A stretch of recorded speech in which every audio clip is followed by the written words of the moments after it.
Sometimes a customer doesn't have a receipt, or they want to return one item and buy another in the same go.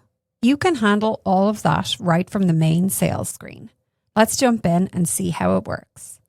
Let's say a customer brings back a claw hammer, but they don't have the receipt. In most cases, we can search for completed transactions to find the sale and connect the return that way. However, there are a number of scenarios where this just would not be possible.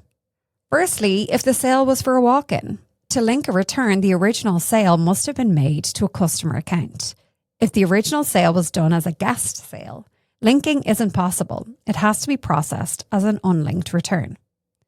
Second, if the item was never in Rundu, say if it was sold before the store migrated to Rundu, bought at another location or system, or genuinely not in the system, there's nothing there to link it to. And thirdly, if the staff can't find the specific transaction without a receipt, the clerk searches by customer name, amount, product, or tint colour, and if that doesn't surface the exact sale, they fall back to the unlinked path rather than block the customer at the counter.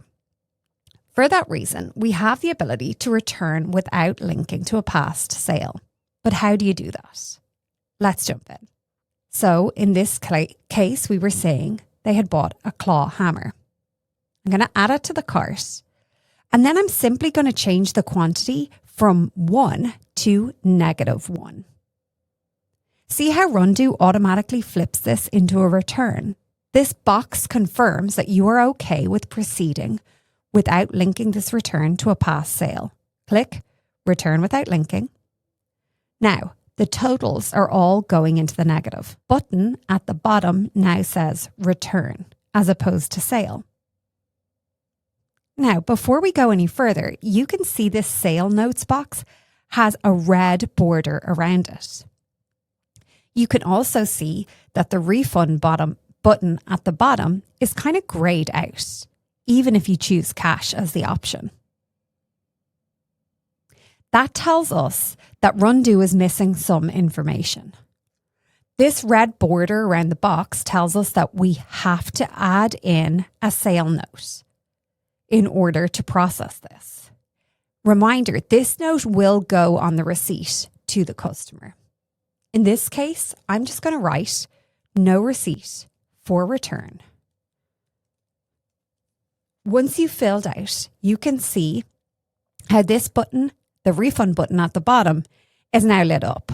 That tells you that Rundu has everything it needs for this return to be processed. So we could click this now. But what if the customer wants to make this an exchange?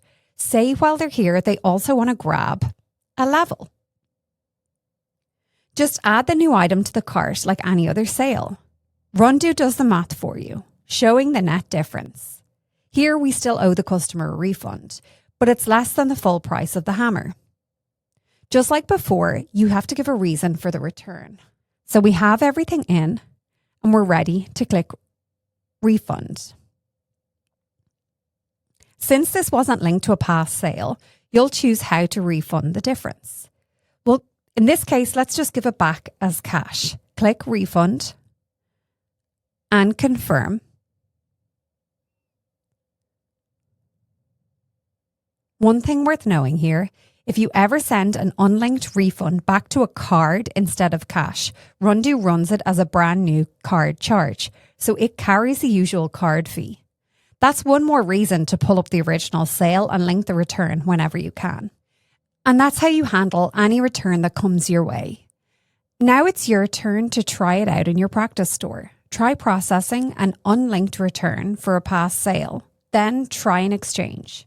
Get a feel for it and you'll be ready for anything at the counter.